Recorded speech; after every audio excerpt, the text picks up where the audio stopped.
This shoe is made from Kevlar, wool, TPU bumper. It has coconut fibers in it, veg tan leather insole. It's one of the more unique shoes that we've ever had the opportunity to cut in half because of how unique the materials are. And they also say it's indestructible at least once on their website, and that's enough to justify putting it in the title and the thumbnail because it is out of Kevlar. And Kevlar, if you don't know, is bulletproof material. So we're gonna cut these things in half. We're gonna shoot them with a gun. We're gonna start them on fire. We're gonna run it through all of our tests, plus a few more because they claim some indestructibility, to see how these stack up and see if they're just an average hiking, tactical looking boot, or if you actually get some added benefits from the really cool and unique materials used in the shoe. And this video is sponsored by Huckberry. Huckberry is a really interesting company where they are part store, part magazine, and part inspiration. And they have a really nice curated collection of different clothing and footwear that fit a very specific demographic, which is basically, if you're watching this channel, there's a good chance that's your demographic. And they have the exclusive rights of distribution for the Naglev boots in North America. So this isn't owned by Huckberry, but Huckberry's sponsoring it because they're the distributors of them. So just so you know, full transparency. So now start getting through the details of this thing. And usually we start with the upper, but we're doing so many tests on the upper, I wanted to go through some of the other things first. I want to just quickly go over what Naglev is and how they position the shoe. And I couldn't figure out what Naglev was. I thought it was some other language or something, but it's just a shortened version of Natural Global Evolution. Naglev. They say the shoe is an outdoor multi-sport footwear with an indestructible outer shell made of Kevlar and an inner glove-like wool sock. Designed for hiking activities and usable for daily life as well, Unico is able to combine the support of traditional hiking boot with the agility of a trail running shoe. Naglev's goal is to create a long-lasting product created to last and to be a part of your life for a long time. So that's kind of the idea. This insole is so weird. I've never seen anything quite like it because this is a veg tan leather, got little perforations on it, you know, absorbs your sweat, breaks into the shape of your foot. But on the bottom side, it's fibers. And I think I already spoiled it, but they're coconut fibers. You can see the individual little chunks of coconut and the husk and like individual fibers. So the idea behind this, as far as I can tell, is that it is a natural material that has some natural attributes, like it doesn't smell as much as foam will. It has some natural antimicrobial properties and antibacterial properties. But more than anything, I like the fact that it compresses to the shape of your foot. Because these are loose fibers that act almost like the fiber structure on the back side of a thick piece of leather, it's kind of like that, to where you get that breathability, that sweat absorption, and the compressing to the shape of your foot. So once these are broken in, it's a really nice footprint, because that's some of the issues people have with this style of shoe that's a cemented construction with a lot of foam, is it doesn't give you that custom footprint. This does, which is really cool. And one thing I really like about this insole and the whole last and the shape of this shoe is you can see it's a fairly anatomical last. A lot of the hiking shoes are really pointy, where this follows the natural shape of your shoe or your foot, and it does feel that way on foot. So this is a cemented construction, and like a lot of these tactical and lightweight hiking boots, it's got a foam midsole and a rubber outsole. And they also have this TPU rand, the rand is what they're calling this tape, basically, that wraps around the entire shoe, gives you a little bit of extra durability and protection. And the outsole is a fairly aggressive outsole, and the lugs are spaced pretty far, which would usually lend to the shoes wearing out faster, because if you think about how much pressure is on each individual point here compared to the really heavily lugged sole, or like it has a lot more lugs. But they were pretty deep lugs, so for a hiking boot, you're gonna get a little bit more traction, almost like the jungle boots, that second version of the outsole. They spaced out the lugs a lot more so the dirt would fall off, so you had a little bit more grip. I think that's what they've done here. Is it gonna be as durable as like a V100 Vibram outsole? Probably not, but they did make these to be resolable and recraftable, so it's a trade-off either way. And we also ran a durometer test on this rubber to see how hard it was, and it came in at a 70 short A. So not quite as hard as that V100 at an 80 short A, but it's a lot harder than sneaker rubber. So it'll be a nice grippy, semi-durable rubber. And we also did the puncture test on it because, you know, they've used the word indestructible. So let's see how indestructible it is and how much pressure it takes to pierce through the outsole. So we put it on our rig and started pushing on it, and it took way more than I thought. It took 130 pounds to pierce through the outsole to make it to the inside of the boot. And now let's talk about the upper, because this is where it gets really interesting, because this is essentially two boots combined together to make a single boot. It's got this outside shell layer that's the Kevlar. Then you have an inside layer that's a booty that it acts like a sock almost, because it's stretchy and it's kind of hard to get these on, if I'm being honest, because of how tight that is around your ankle. And the interesting thing about the outer shell of Kevlar is it's a single piece of Kevlar. It's not multiple pieces sewn together that would create a weak point in the Kevlar. It's a single piece wrapped all the way around. And even the tongue is a really smart tongue. You know, it's not split down the middle. It doesn't have a separate layer that's a tongue. It's just a split on the side, and that's where they wrap that around to be able to use a single piece, and then it cinches on itself as you tighten them. So it's a really smart design to use a single piece, like a hole cut Kevlar boot, which is wild. And if you don't know anything about Kevlar, it's what's in bulletproof vests, and it's a really strong fiber. The tensile strength of Kevlar is 525,000 PSI. So, and to put that in perspective, that's 5 times stronger than steel at that ratio and size and thickness and all that. So obviously like a tiny strip of steel is not gonna be that strong. And that's where Kevlar shines. It's like a really thin fiber. It's really strong for what it is. So for a flexible, abrasion resistant material, obviously steel is not gonna work for a boot, but Kevlar does. That's part of why it's so interesting to me, because it's a Kevlar boot.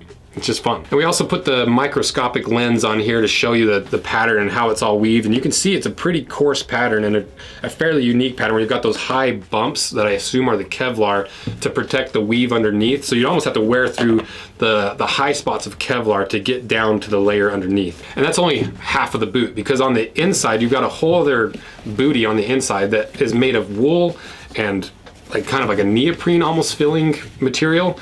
And the reason they use wool is wool has some really unique properties. It can absorb up to 30% of its weight in water without even feeling wet. Wool fibers themselves are hollow, so they're really good for insulation. And it's one of the only materials that continues to insulate when they're wet. So for a tactical boot, for a lightweight hiking boot that you could potentially get wet, and here's the other thing I forgot to even mention, it's also waterproof. So we put this in the tank, dunked it, left it in there for 5 minutes, and not a single drop made it to the inner lining. So it's really waterproof, but like I said, the outer shell layer isn't waterproof, and you can easily get standing water in between the two layers. But the other thing is that if you really get waterlogged, it is fairly easy to dump the water out. But keep that in mind, it is waterproof to the inside, but the outer shell layer is not waterproof. And it also has this really unique material around your ankle where it's almost like a honeycomb pattern of foam, where you've got cutouts to make it more breathable, to make it a little bit more lightweight and flexible while still maintaining some of that cushioning. And one really cool thing is, if you wear out the outsole, you can have the outsole replaced. If you wear out the inside, you'd be like, oh, well, my boot's shot, I've worn through the lining. But the cool thing is, you can send these back in and they'll just pull out this whole lining and throw a whole new lining in. And so it doesn't even matter what happens to the inside where the counter cover it'd be nice to have a layer of leather, or like if the membrane, the waterproof membrane starts leaking, your boot's fine. You just put a new liner in there. And another thing that I wanted to quickly talk about is you see the way that these laces are not in eyelets, they're not in speed hooks, they're little loops. The interesting thing about this is I thought they were just little loops of some really durable string or something that they sewed in right there. But if you look at how they make these shoes, they actually drop all the way down outside of the Kevlar piece, and when it's built, they wrap underneath the insole, and they're actually part of the construction. So you'd have to actually tear through the string itself in order to pull these out. There's no stitching or anything because it's locked in, and that's where you can see these ribs throughout the whole shoe. But I still have the question of how strong are these actually? You know, like, can you just pull them out? How many pounds does it actually take to pull these out? Well, we put it on the engine crane, screwed it down and started cranking it up, and it took about 130 pounds to actually pull a single one of these eyelets out. So that was a nice surprise. I thought it'd maybe take like 50 or 60 pounds was my fear, but they are anchored in really well, and it seems like they're made out of a very strong string material. And another test we wanted to do, so I was raised on a farm, and when you have big bales of hay and you don't have a knife on you, what you can do is take an extra string of baling twine, wrap it underneath the twine that's tight around the bale, and you just friction cut through it. And that was a fear I had with this. So we did the same thing with these little loops where we took the laces and we just sat there and heated up and friction to kind of either melt through it or abrasion our way through the loop. You know, I was surprised at how long it actually lasted. So the idea with this boot is to be a really lightweight, durable boot. So how does it compare to some of the other lightweight boots that we've done, especially in the tactical boot series and like the MTEs that we've reviewed? So the Loas, they weighed 1 pound 3 ounces. The 511s weighed 1 pound 7 ounces. The Vans MTEs weighed 1 pound 6 ounces. And the Iron Rangers, to give you an idea of how it compares to a full leather boot, they were just under 2 pounds. And the Naglevs, they weigh 1 pound 3 ounces. So pretty close to the Loas, pretty close to some of the other tactical boots, but it is definitely on the lighter side. And to compare it to like a really heavyweight tactical boot, if you weigh the Nyx tactical boot, those weigh 3 pounds 6 ounces. So there is a difference. Is it so much of a difference compared to some of the other tactical boots? Not really, but it is lightweight at the end of the day. Next, out of curiosity, we just wanted to burn the Kevlar and see how it reacted, if it was self-extinguishing or it lit up like a Christmas tree, or how it reacted. So we put the flame to it, and it is fairly flame resistant. You know, it took a while to actually start burning, and once it did start burning, it didn't even necessarily start on fire, or at least like the Kevlar fibers, they looked like they were self-extinguishing, and they turned to like a chalky yellow color after. So it seems like they're fairly flame resistant. And we also burnt this foxing, or I think they call it a rand, this strip of TPU that wraps around the whole thing. So put the flame to it. Obviously it's TPU, so it melted and fizzled and kind of burned off. Maybe a more applicable test is a cut test. Like, so if we do the same test we did on the Yeezys, where we cut a vertical test, or a vertical cut and a horizontal cut to see if we could get it to unravel. We started with the vertical cut. It cuts fairly easily for Kevlar, but it doesn't really unravel. And same with the other directional cut. It holds its shape really well, and I think part of that is because it's backed with the material. So if you do cut this, they're not gonna completely fall apart like a knit upper. And to see how puncture resistant the Kevlar is, we cut a little swatch out, put it in our puncture test, and it took 53 pounds to puncture. It did surprisingly well, you know, because it's a very thin material, and I assumed the leather would perform better, but it pretty much performed on par with leathers and around that 2mm thickness with like the 1,000 Mile boot, the Alden Indy boot. And so that was a little bit surprising to me. It is a fairly puncture resistant material. So now to a test that we made specifically for this Kevlar, and or maybe add it to a few other videos moving forward, an abrasion test, because there's a lot of abrasion tests out there, but we wanted to do one where it wasn't just sanding the material, because there's a lot more variability in how much pressure we're putting on and how gummed up the sandpaper gets. So to run the abrasion test, the way that we set it up is we took that same cylinder that clamps in the swatches for the puncture test, and instead of taking a sharp nail and seeing how many pounds it takes to puncture through, we mounted a rasp bit inside the drill, turn the drill on, and just put equal pressure on to see how many pounds it took to actually abrasion our way through the material. So first we did canvas to give us kind of a baseline of a nice thick heavy canvas, and it took about 20 pounds of pressure to slowly wear our way through. Next we did the veg tan harness leather that we put in our wallets. It's about it's a 3 to 4 ounce leather, right in that 1.5 to 2mm range, so fairly similar to a boot. We turned the thing on, started cranking on it. It took 38 pounds to abrasion its way through. Then we did the Kevlar of the Naglevs, and so same thing, set it up, set it to go, and it finally pierced through, or abrasioned its way through at 52 pounds. So is it the most scientific test? No, but we're working on it. We're trying to improve them. But also it is a big enough difference between the three materials that I think that does lead to some conclusions that can be drawn that this Kevlar weave is more abrasion resistant than a normal canvas, and even like a fairly heavy duty veg tan leather. And we also wanted to just double check that the wool on the inside was actually wool, so we burned that as well, gave it the sniff test, and it just smelled like burning hair, so it is wool. And now to the final test, the test that was the most fun and the most interesting, because Kevlar is most known, like I've said like 4 times, for being a bulletproof material used with several layers in bulletproof vests. They use it in helmets, they use it in everything that needs some sort of bulletproofness or puncture resistant. Kevlar is one of the go-to materials. So we thought we'd take this out to the gun range and took a half and mounted it to a piece of wood, so it wasn't just nothing backing it. There was something somewhat hard behind it to back it. And we took a few guns out, and we shot it first with a 22 and then a 9mm, and we did the exact same thing to just a really heavy duty leather for a work boot. So after shooting both of those, we went up to the target, checked them out, and unfortunately none of them are bulletproof. And obviously it is just a really thin layer of Kevlar, but I was just hoping that maybe there was a little bit of evidence of some bulletproofness in this shoe, because it would just be fun to be like, oh, well, technically it is somewhat bulletproof, but it's not.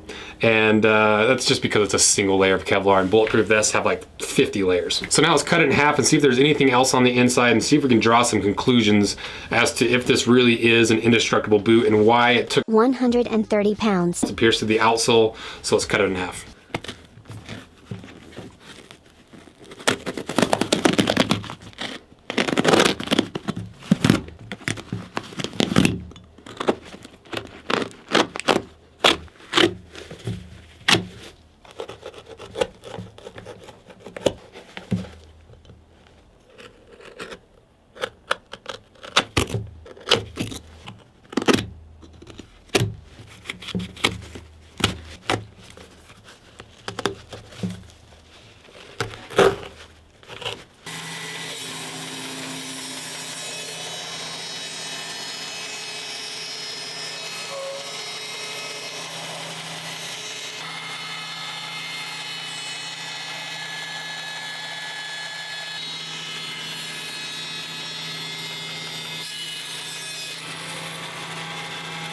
All right, we got them cut in half, so let's see what's inside.